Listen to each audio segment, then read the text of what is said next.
എന്നാൽ അല്ലാഹുവിന്റെ റസൂലിനെ സംബന്ധിച്ച്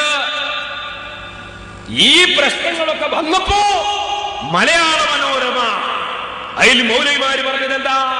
മൗലവിമാര് കേട്ടോളൂ, ISM പ്രചാരണ പരിപാടിക്ക് നാളെ തുടക്കം. 2006 മാർച്ച് 4 ശരി.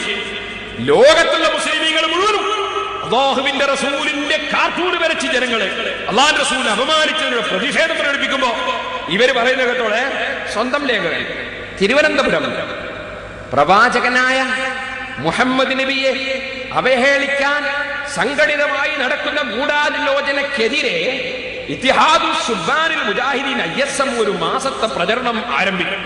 പ്രവാചകനെ അറിയുക എന്നതാണ് പരിപാടിയുടെ പേരെന്ന് കേരള നേതൃത്വത്തിൽ മുജാഹിദീൻ സംസ്ഥാന vice president HE Muhammad Sait, ISM സംസ്ഥാന president Sayyid Muhammad Shakir, niche of truth director MM Akbar എന്നിവർ അറിയിച്ചു. പ്രചരണ പരിപാടിയുടെ ഭാഗമായി എല്ലാ ജില്ലകളിലും സെമിനാറുകൾ നടത്തും. നാളെ കോട്ടക്കലിൽ തുടക്കമിടും. 25-ന് സംസ്ഥാന വ്യാപകമായി സന്ദേശ പ്രചരണ ദിനം ആചരിക്കും. ഇനി ബാക്കി കേട്ടോളൂ. പ്രവാചകനെ വിമർശിക്കുന്നതിൽ വിരോധമില്ല. പ്രവാചകനെ വിമർശിക്കുന്നതിൽ വിരോധമില്ല. എന്നാൽ വിശ്വമാനവികതയുടെ മാർഗദർശിയായ അദ്ദേഹത്തെ അപകീർത്തിപ്പെടുത്തുന്നത് പൈശാചികവും പ്രതിഷേധാർഹവുമാണ്. പ്രവാചകനെ അവഹേളിക്കുകയാണ് ഡാനിഷ് പത്രം ചെയ്തത്. ഇതിനെതിരെയുള്ള പ്രതിഷേധങ്ങൾ അതിരുവിടുകയോ കലാപത്തിനിടയാക്കുകയോ ചെയ്യാൻ പാടില്ലെന്ന് നേതാക്കൾ പറഞ്ഞു. പ്രവാചകനെ വിമർശിക്കുന്നതിൽ വിരോധമില്ല, പിന്നെ അതിര് കവിയരുത്. ഇതാ കാര്യമായിട്ട് MM അക്ബറും ബാക്കിയുള്ള മൗലവിമാരും കൂടി പാസാക്കിയത്. മലയാള മനോരമ 2006 മാർച്ച് 4 ശനി വർത്തമാനം. മലയാള മനോരമ, മാന്യ മുസ്ലിമീങ്ങളെ, പ്രവാചകനെ വിമർശിക്കാം എന്ന് പറയുന്ന ഒരു കക്ഷി, യോഗം ചേർന്ന് തീരുമാനിക്കുന്ന കക്ഷി, ഇവരും ഇസ്ലാമും തമ്മിലുള്ള ബന്ധം എന്താ? ഇതാണ് ഞങ്ങൾക്ക് മനസ്സിലാകേണ്ടത്.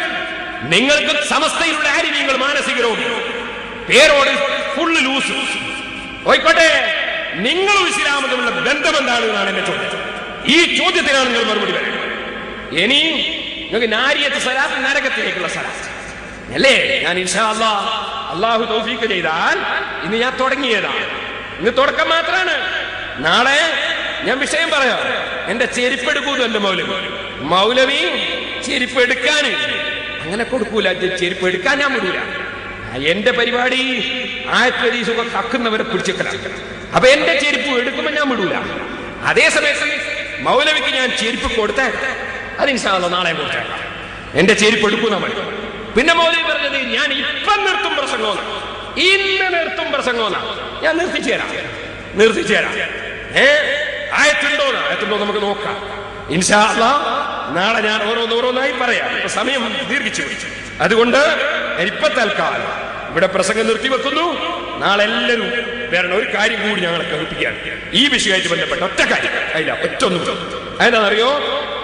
ഞാൻ പറയാം.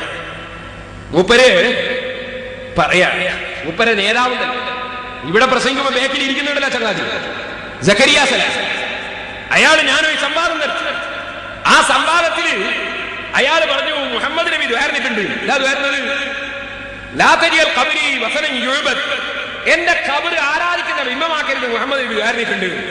ഞാൻ ഉടനെ ചോദിച്ചു, ആ ദ്വാക്ക് റസൂലുള്ളാഹിക്ക് ഉത്തരം കിട്ടിയിട്ടുണ്ടോ? ഉത്തരം കിട്ടിയിട്ടുണ്ടെങ്കിൽ മദീനത്ത് എങ്ങനെയും വലിയ ഖുബ്ബ വന്നത്, അവിടെ എങ്ങനെ പട്ട് വന്നത്, എങ്ങനെ ഖബറുണ്ടായത്? അപ്പോ റസൂലുള്ളാഹിക്ക് ഉത്തരം കിട്ടിയെന്നോ നിങ്ങൾ പറയുന്നത്, കിട്ടിയില്ല എന്നോ പറയുന്നത്? എന്റെ ഖബറ് വസനം യുഅബദ്, ആരാധിക്കപ്പെടുന്ന ബിംബമാക്കരുത് റസൂലുള്ളാഹി ദ്വാരനിട്ടുണ്ട് മൗലവി പറഞ്ഞു. ഞാൻ ചോദിച്ചു, അതിന് ഉത്തരം കിട്ടിയിട്ടുണ്ടോ? കിട്ടിയിട്ടുണ്ടെങ്കിൽ എങ്ങനെ പച്ചക്കുബ്ബ വന്നത് മദീനയില്? എങ്ങനെ ഇത് സംഭവിച്ചത്? എങ്ങനെ ഖബറുണ്ടായത്? എങ്ങനെ ഖബറിന്റെ മേലുണ്ടായത്? ഖബറിന്റെ അടുക്കല് വിളക്ക് കത്തിക്കുന്നില്ലേ? വിളക്ക് തന്നാൽ ഇതൊന്നും വിളക്കല്ലേ? വിളക്ക് തന്നെ പിന്നെ ഖബറിന്റെ അടുക്കല് ലൈറ്റ് ഇടാൻ വേണ്ടി ആളെ നിശ്ചയിച്ചിരിക്കല്ലേ അവിടെ സൗദി ഗവൺമെന്റ്?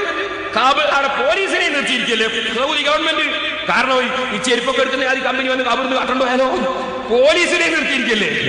അപ്പൊ ആ നിലക്ക് ഗവൺമെന്റ് തന്നെ സംരക്ഷണം കൊടുക്കുന്ന ആ മഹത്തായ ഒരു ശരി, അതെങ്ങനെ അവിടെ വന്നു? റസൂലുള്ളാഹിന്റെ ആ ദുആക്ക് ഉത്തരം കിട്ടിയെന്നോ ഇല്ലാന്നോ നിങ്ങൾ പറയുന്നത് ചോദിച്ചിട്ട് കാമാന്ന് മിണ്ടിയോ നിങ്ങൾ സക്കരിയ സലാഹി? ഞാൻ സക്കരിയ സലാഹിനെക്കാൾ മോഡലല്ലേ? ഹനീഫനെ കാണുമ്പോൾ ഓടലല്ലേ? നിങ്ങൾ എന്താ ഓട്ടോ എന്ന് വിചാരിച്ചാൽ മനസ്സിലായത്? എന്റെ ചോദ്യത്തിന് മറുപടി വരാതിരിക്കല ഓട്ടോ എന്ന് പറഞ്ഞാൽ? എന്റെ ആ ചോദ്യത്തിന് സംവാദം കഴിയുന്നവരെ മറുപടി പറഞ്ഞോ? എനിക്കറിയാൻ കഴിയോ? നിങ്ങൾക്ക് ഖിയാമത്ത് വരെ കഴിയും ആ ചോദ്യത്തിന് മറുപടി പറയാൻ? എന്റെ ചോദ്യം അള്ളാന്റെ റസൂലിന്റെ ദുആയാ ഇത്. എന്റെ ഖബർ ബിംബമാക്കരുത്, ആരാധിക്കുന്ന ബിംബമാക്കരുത്. എന്റെ അയാൾ പറയാ കിടത്തിയ ബിംബാണ്. അപ്പോഴാണ് ഞാൻ ചോദിച്ചത് ആ ദുആക്ക് ഉത്തരം കിട്ടിയിട്ടുണ്ടോ ഇല്ലേ? ഉത്തരം കിട്ടിയെങ്കിൽ അങ്ങനെ ഉണ്ടാകാൻ പറ്റുമോ? ഉത്തരം കിട്ടിയിട്ടില്ല എന്നാ പറയുന്നത്. എന്നാ പിന്നെ ഉത്തരം കിട്ടുന്നവരാരാ? ദ്വാരന ഉത്തരം കിട്ടുന്നവരാരാ? നിങ്ങളല്ലേ ഉദൂനി അസ്തജിബ് ലക്കും, ദ്വാരനോടി ഉത്തരം കിട്ടുമെന്ന് അള്ളാന്റെ ഖുർആനിലുണ്ട് എന്ന് പറഞ്ഞു. റസൂലുള്ളാഹിക്ക് ഉത്തരം കിട്ടൂല എന്നാ നിങ്ങൾ പറയുന്നത്. ഇതിന്റെ മറുപടി ജീവനുള്ള മുജാഹിദ് ഉണ്ടെങ്കിൽ പറയണം.